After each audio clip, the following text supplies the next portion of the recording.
Oh no, here we go, baby. Oh snap. I'm gonna run into the tree stumps. The snow's starting to fall. So. Oh snap, you guys. Stupid. Mika, look at you, beautiful girl. Look at beautiful girl. What's my crazy neighbor doing? Oh, she. What are you doing? Oh, okay. Yeah, take a ride with me. This is what I'm doing. Well, time for me to plow.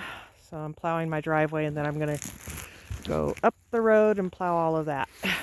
I see a lot of Oregon license plates, of course, Nevada. And then I see Montana and Idaho. I'm like, did you guys get too much snow and come down near us in Alta? Dutch Flat, Alta, Colfax, Auburn. That's my area. Asta's enjoying it. Mika's enjoying it.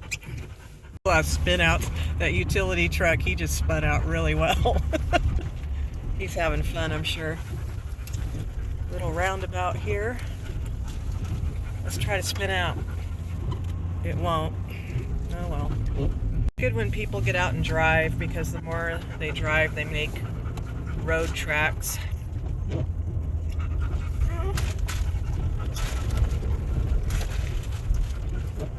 From Dutch Flat to Auburn, pretty much looks all the same. Very snowy all the way. So here's a survival tip. When it snows like this, you know you're going to get about 3 feet of snow. Someone needs to take watch, and overnight go out and shovel. Overnight go out and plow. Overnight go out and drive as far as you can get, you know, reverse, turn around, be safe, because hey, we did a little slide out right there. Because it creates tracks. But sometimes we just sleep overnight and we don't get out and do that, or brush the snow off of awnings or whatever, and then things collapse, and then we don't have tracks. Then again, I have an ATV with a plow, so that really helps with plowing. But you have to plow about every 2 hours when it falls like this. So this is my back deck. I'd say about maybe a foot has fallen, because I've already brushed off that table right there. Yeah. What I do to prep in the winter is I go out and I split pine kindling. You know, I even make it smaller, like these little pieces right here. And then I bring in the wood. And then I have the wood stove, and it keeps the entire house warm. In fact, sometimes it gets a little too warm. I put my tea, my coffee pot, 2 different cups, because this is my tradition. Every day I like to have tea and coffee. Not together, just once I drink the coffee, I start with the tea.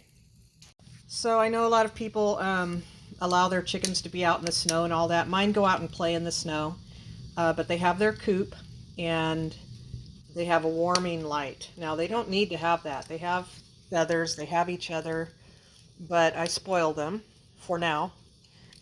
Excuse me. And then the light does not take much energy. My dogs have a huge 2-story doghouse, which is 100 square feet.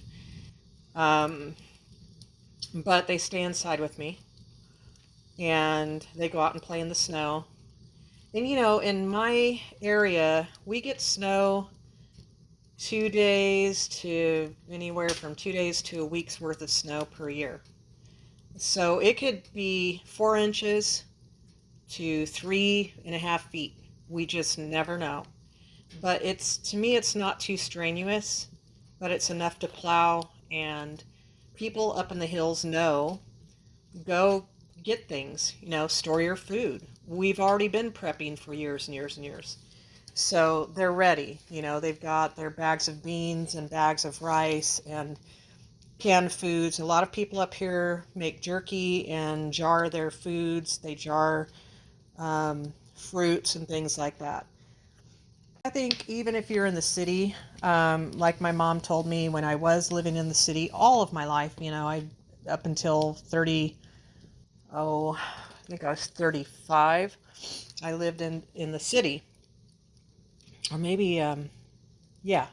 And she told me to get out of the city, um, be above 700 feet.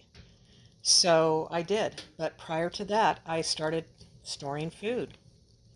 And, you just turn it over. It's not like you're losing your food unless you just like, let it sit there and you don't go and look at it. I always write with the magic marker. I write the dates on my canned foods. I can see them and I say, oh, you know what? This is what I'm having for dinner tonight. Maybe a can of raviolis. Do I like raviolis? Not really, but I mean, if you're storing food, you're not going to be picky once things hit the fan and you need it.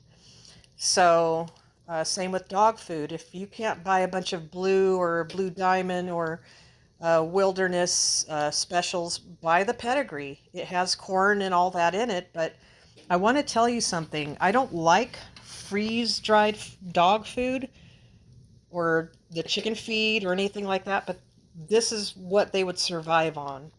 They can't have fresh pet all the time unless you're out deer hunting quite a bit and you're jarring, venison meat.